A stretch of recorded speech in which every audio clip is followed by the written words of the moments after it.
শিল্পীদের কে সবসময় যে সম্মানটা দিয়েছেন আমাদের বাংলার মাননীয় মুখ্যমন্ত্রী, এটা বিগত সরকার কিন্তু দেয়নি। বা এই মুহূর্তে যারা চেষ্টা করছে, বিজেপি যে দল, তারাও বিভিন্ন রকম ভাবে চেষ্টা করছে, কিন্তু তারা পুরোটাই ভুল বোঝাচ্ছে। যে শিল্পীরা তাদের দলে যোগ দিয়েছেন, তারা আমার মনে হয় যে তারা কোথাও একটু লক্ষ্যভ্রষ্ট হয়ে পড়েছেন। ওই আমার সোনার হরিণ চাই, সোনার হরিণ চাই করতে গিয়ে দেখছে যেটা হরিণও না, ছাগলও না, ওটা কি তাহলে বুঝতে পারছে না। তো সুতরাং সেইটা একটা বিষয়। তো এবার তারা বুঝতে পারছেন, কিন্তু কি করবে, মাঝখানে এই চেয়ারটা ধরে রাখার জন্য রাজনীতি করছি, বাদ বাকি আমি আমার সবটাই সকাল্লা পূরণ করছি। আমি কোথাও ওটার এই চিন্তার বিরুদ্ধে বা এই নীতির বিরুদ্ধে, কারণ আমি মনে করি যারা কর্মীরা থাকেন এদের তো গর্জন করে, এদের মিমিও তো শোনা যায় না। এই তো দেখলে তো কি যাত্রা করলো, রথযাত্রা। ছোটবেলায় রথ টানতাম জগন্নাথকে বসিয়ে, এখন রথযাত্রা হচ্ছে মানুষরা বসে, মানে এরা ভগবান তুল্য হয়ে গেছে। এবং সেখানে আশেপাশে দেখবে কোনো মিউ করার জন্য মানে কোনো এও নেই। 3 বারের জন্য টিকিট পাওয়া, প্রার্থী হওয়া, এবার একটু আগে অনুভূতিটা শুনে আছে, কারণ এবছর অনেকে অনেক কিছু ভেবেছিলেন, পুরো খেলাটাই ঘুরে গেছে। মানে দিদি আর কি ঘুরিয়ে দিয়েছেন প্রার্থী তালিকা দেখে, কি বলবে সেটা নিয়ে? দিদির আবার ভরসা পাওয়া। এক্স্যাক্টলি, এটাই দেখো, সর্বোপরি এবং সর্বপ্রথম আমি আমার শ্রদ্ধা, আমি সম্মান এবং কৃতজ্ঞতা জ্ঞাপন করছি আমাদের দলনেত্রী, আমাদের বাংলার মাননীয় মুখ্যমন্ত্রী মমতা বন্দ্যোপাধ্যায়কে, যে তিনি আবার সেই বিশ্বাসটা আমার উপর রেখেছেন। এবং অবশ্যই আমাদের সর্বভারতীয় তৃণমূল কংগ্রেসের সাধারণ সম্পাদক শ্রী অভিষেক বন্দ্যোপাধ্যায়, আমাদের সেনাপতিকে, তাকেও আমার শ্রদ্ধা, তাকেও আমার ভালোবাসা, এবং অবশ্যই তিনি যে আমার উপর বিশ্বাস রেখেছেন তার জন্য তাকেও কৃতজ্ঞতা। কারণ তারা বুঝেছেন যে না, কোথাও হয়তো গিয়ে আমি তাদের আস্থা বা তাদের যে ভরসাটা আমি বিগত 5 বছরে রাখতে পেরেছি।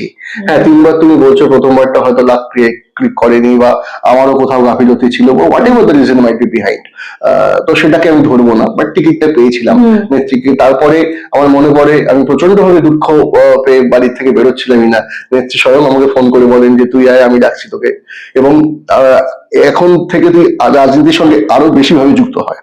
তো এইটা আমাকে আরো অনুপ্রেরণা দিয়েছিল। সত্যি তো তাই, মানে ঘরে থেকে তো কিছু হবে না, মানে মাথা উঁচু করে বেরোবো। তো সুতরাং তাই সেই কথাটাই একটা মন্ত্রের মতন মানে মাথায় ঢুকিয়ে নিয়েছি, এবং প্রত্যেকটা মুহূর্তে যখন যেখানে আমাকে দল বলেছেন আমি সেখানে পৌঁছেছি। সেটা যে কোনো নির্বাচন হোক না কেন, সেটা যে কোনো মিটিং হোক, যে কোনো মিছিল হোক, সর্বক্ষেত্রে গেছি, এবং সেখানে একজন কর্মী এবং দলের একজন সৈনিক হিসেবে, মমতা বন্দ্যোপাধ্যায়ের সৈনিক হিসেবে, অভিষেক বন্দ্যোপাধ্যায়ের সৈনিক হিসেবে, এবং গেছি, দলের হয়ে কাজ করেছি। তারা হয়তো সেইখানেই কোথাও ভেবেছেন যে না, ওকে দিয়ে হয়তো আরো কাজ করানো যেতে পারে, এবং আমিও উন্মুখিয়ে যে সবসময় কখন দল আমায় দায়িত্ব দেবে, কখন দল আমাকে কাজ দেবে, আমি সেই কাজটা যাতে হাসি মুখে করতে পারি, এবং চেষ্টা করে গেছি আমার জ্ঞানত প্রত্যেকটা মুহূর্তে যে সে যে দায়িত্বটাই দল আমাকে দিয়েছে সেটা করে যাওয়ার বা রাখার, এবং আবারও দিয়েছে। সেটা আমার কাছে একটা বড় পাওনা, এবং এট দ্য সেম টাইম আমার অনুপ্রেরণাও বটে, অ্যান্ড চ্যালেঞ্জও বটে। যেটা আরেকটা জায়গা, যদিও এখানে আমি একবার অনেক আগে গেছিলাম বাই ইলেকশনের সময়, যিনি বিগত এমএলএ ছিলেন তার হয়ে প্রচার করার জন্য। তো সুতরাং ঠিক আছে, কিছুটা জায়গা, বাট চিনি তো বলা যায় না, ঠিক আছে, মিছিল করতে যাওয়া বা প্রচার করতে যাওয়ার জন্য, আর এখন পুরোপুরি তাদেরই সদস্য হয়ে যাওয়ার জন্য। তো সুতরাং চিনতে হবে, জানতে হবে। তো সুতরাং একদম বুথ স্তর থেকে জেলা স্তর অব্দি যে সকল নেতৃত্বরা রয়েছেন তাদের সহযোগিতা আমি প্রার্থনা করছি, তাদের শুভেচ্ছা প্রার্থনা করছি, এবং সহযোগিতা তো বটেই। এবং সর্বোপরি যে জনগণ দেবতা আমাদের, যারা আমাদের ভাগ্য দেবতা, তাদের সঙ্গে একসাথে আমরা লড়বো আমাদের রক্ষা লড়াই করার জন্য। কি রক্ষা? সেটা হচ্ছে আমাদের অস্তিত্বের রক্ষা। কিসের রক্ষা? গণতন্ত্রকে রক্ষা করা। এবং সবটা মিলিয়ে একসাথে লড়বো। এবং একটা তো সব থেকে বড় প্লাস পয়েন্ট এটাই যে মমতা বন্দ্যোপাধ্যায় কোনো বিভাজন না করে গোটা বাংলা জুড়ে তার 300টা উন্নয়নমূলক প্রকল্প ঘরে ঘরে ঘরে ঘরে পৌঁছে দিয়েছেন। তো একজন সেই দলের কর্মী হিসেবে বা সৈনিক হিসেবে এটা তো আমাদের অনেকটা বেশি অ্যাডভান্টেজ। শুধু আমাদেরকে ওই উন্নয়নের দাড়িটা নিয়ে ঘরের কাছে পৌঁছাতে হবে, মানুষের দুয়ারে দুয়ারে, এবং বলতে হবে যে দেখুন, আমাদের সরকার আপনাদেরকে লাইনে দাঁড় করিয়েছে কখন? যখন দুয়ারে সরকার এসছে। আমাদের সরকার কখন আপনাকে লাইনে দাঁড় করিয়েছে? যখন পাড়ায় পাড়ায় সমাধান এসছে, যখন আপনারা নিজেদের সমাধান, নিজেদের কি কি প্রবলেম আছে সেগুলো নিজেরা সমাধান করতে পারবেন। তো সুতরাং পুরোটাই উন্নয়নের খাতিরে। আর এইদিকে সেই ডিমনিটাইজেশন থেকে শুরু করে আপনাদেরকে দাঁড় করিয়েছে লাইনে, সেখানে মানুষকে হত্যা করেছে। এখন আপনাদের গণতন্ত্রকে হত্যা করে এখন অস্তিত্বকে কেড়ে নেওয়ার জন্য আপনাদেরকে লাইনে দাঁড় করিয়েছে, যেখানে 150 জনের উপর মানুষ মারা গিয়েছে। তো সুতরাং কারা হত্যাকারী? এরা গণতন্ত্রের হত্যাকারী, এরা মানব জাতির হত্যাকারী। তো সুতরাং এদেরকে কোনো রকম ভাবে জায়গা যাতে এই বাংলার মানুষ না দেয়, সেইটাই এজেন্ডা করে আমরা যাব। এবং অবশ্যই আমার বিশ্বাস যে বাংলার মানুষ যথেষ্টভাবে তারা সেই শিক্ষিত, তারা যথেষ্টভাবে সেই জ্ঞানে তারা ব্রতী রয়েছেন, তারা জানেন যে হ্যাঁ, কে কথা দিয়েছে, কে কথা রেখেছে। আমাদের নেত্রী যা যা কথা দিয়েছেন বাস্তবে তিনি অক্ষরে অক্ষরে পালন করেছেন। আর ওই ভুইপুর মিথ্যাবাদী সন্ত্রাসবাদী খুনি রাজনীতির দল যেটা বিজেপি কেন্দ্রীয় সরকারে রয়েছে, যাদের ভোট নিয়ে তারা কেন্দ্রীয় সরকারে গেছে, তারাই উল্টে বলছে যে যারা ভোট দিয়েছে তাদের কোনো অস্তিত্ব নেই। তো সুতরাং এদেরকে মুছে ফেলার দিন চিরকালের জন্য এসে গেছে 2026 নির্বাচন। আর মাত্র কয়েকটা দিন, 40 থেকে 50টা দিন, তারপর একদম বিসর্জন দিয়ে দিন গণতান্ত্রিক ভাবে বাংলার মাটি থেকে এবং আগামী লোকসভা ইলেকশনে গোটা দেশ থেকে। সুমনদা, আরো একটা তুমি জিজ্ঞেস করবো, যেহেতু অভিনেত্রীদের দিকে কাজ আসাটা অনেক বেশি ইজি। কয়েকদিন আগে তোমাকে ঘিরে বেশ কয়েকটি খবর বেরোয় যে একটি প্রযোজকের টাকা এবং সেটা লগ্নি সংক্রান্ত বিষয়, তুমি এবং সেক্ষেত্রে অনেকেই এটা বলতে পারে এই সমস্ত কিছু থেকে বার হওয়ার জন্য দলের আশ্রয় নেওয়া, তুমি কি বলবে? দেখো, কে কি বলছে লিস্ট ইন্টারেস্ট, সেটা তোমার থেকে শুনলাম। বাট যে বিষয়টা তুমি বললে, এটা নিয়ে আমি কোনো মন্তব্য এই কারণে করবো না, ওটা কমপ্লিটলি ওটা আন্ডার সাবজুডিস রয়েছে। তো সুতরাং সেটা সাবজুডিস বিষয়, যেটা কোর্টের মধ্যে রয়েছে, সেটা নিয়ে আমি এখন কিচ্ছু বলবো না। যা বলার সেটা আমার আইনের উপর ভরসা আছে, এবং অবশ্যই আমার যিনি লয়ার তিনি আগামী দিনে বলবেন। সৌম্য, এবার প্রার্থী তালিকায় তারকারা প্রায় নেই, মানে অনেকেই অনেক নামের কথা ভেবেছিলেন।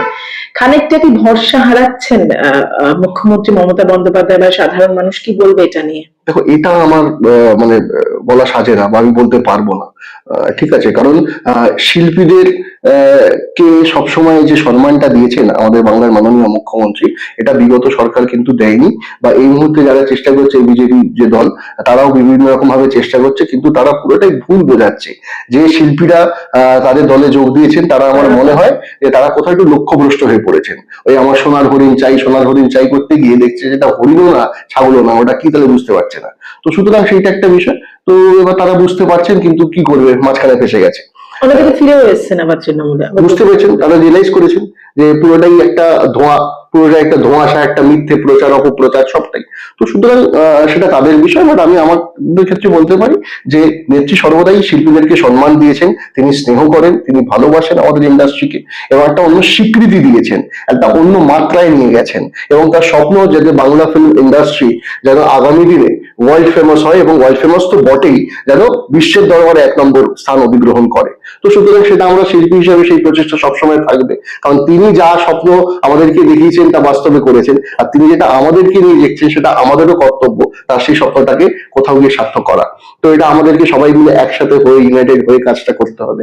এবং বাদবাকি কেন, কোথায়, কিভাবে, কাকে নিয়েছেন বা কাকে নেননি, এটা একমাত্র নেত্রীর বিষয়। তিনি সেটা যেটা মনে করেছেন সেটাই হয়তো তিনি করেছেন, এবং সেটা ঠিকই আছে।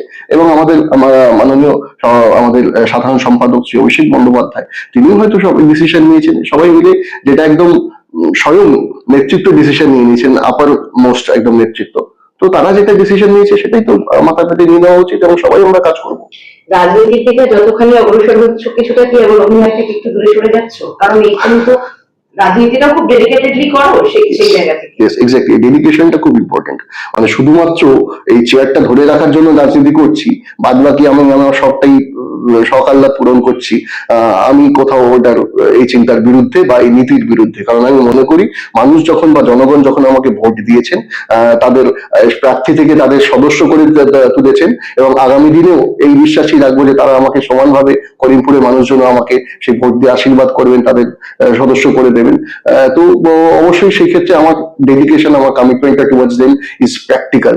এখানে আমি সিনেমার হিরো নই, এখানে আমাকে দল যখন দায়িত্ব নিয়ে পাঠিয়েছে, সেই দায়িত্বটাকে আমার প্রতিজ্ঞা করতে হবে কি যাতে ওই দায়িত্বটা আমি অক্ষরে অক্ষরে পালন করতে পারি, এবং যাদের জন্য গেছি সেই মানুষের আস্থা, সেই মানুষের আশা, সেই মানুষের ভরসাটাও আমি সমানভাবে পালন করতে পারি, তাদের মধ্যে থেকে তাদের হয়ে কাজ করতে। তো সুতরাং এখানে কোনো রকম স্টারডম, কোনো রকম ইন্টারভেন করেনি বিগত দিনেও, আগামী দিনেও করবে না। যখন সিনেমায় যাচ্ছি তখন সিনেমার অ্যাক্টর, তখন মানুষকে এনজয়মেন্ট দিচ্ছি আমি আমার কাজ দিয়ে, আমার অভিনয় দিয়ে।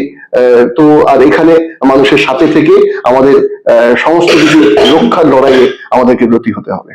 বিজেপির যা গর্জন যেভাবে বাড়ছে, তার মানে তাতে তুমি ভয় পাচ্ছ না? কারণ অনেকেই বলেছেন যে এবারে চারবার রাজদাই বলেছেন, যেমন যে চারবার মুখ্যমন্ত্রী মমতা বন্দ্যোপাধ্যায়ই হবেন। তুমি নিশ্চয়ই সেই ভয়টা আর পাচ্ছ না? মানে চারবার কেন, মানে আমি প্রার্থনা করবো উনি দীর্ঘায়ু লাভ করুন এবং সুস্থ থাকুন। এবং চারবার কেন, যতদিন এই মানব ধর্ম থাকবে, যতদিন মানে এই গণতন্ত্র থাকবে, ততদিন আমাদের বাংলার মাননীয় মুখ্যমন্ত্রী মমতা বন্দ্যোপাধ্যায় থাকবেন। এটা 1 নম্বর। আর যেটা বললে কি গর্জন, আমি গর্জন বলতে কাকে বোঝাই? গর্জন বলতে তো গর্জন যখন মমতা বন্দ্যোপাধ্যায় বলে যে যতই করো হামলা আবার জিতবে বাংলা, গর্জন বলতে তাকে বোঝায় যখন অভিষেক বন্দ্যোপাধ্যায় বলেন যে বয়কট বিজেপি, সেটা হচ্ছে গর্জন। কারণ তারা যখন গর্জনটা তোলেন, সেটা আরো তার প্রতিধ্বনিটা শোনা যায় সামনে যারা মানুষরা থাকেন, সামনে যারা কর্মীরা থাকেন। এদের তো গর্জন করে, এদের মিউমিও তো শোনা যায় না।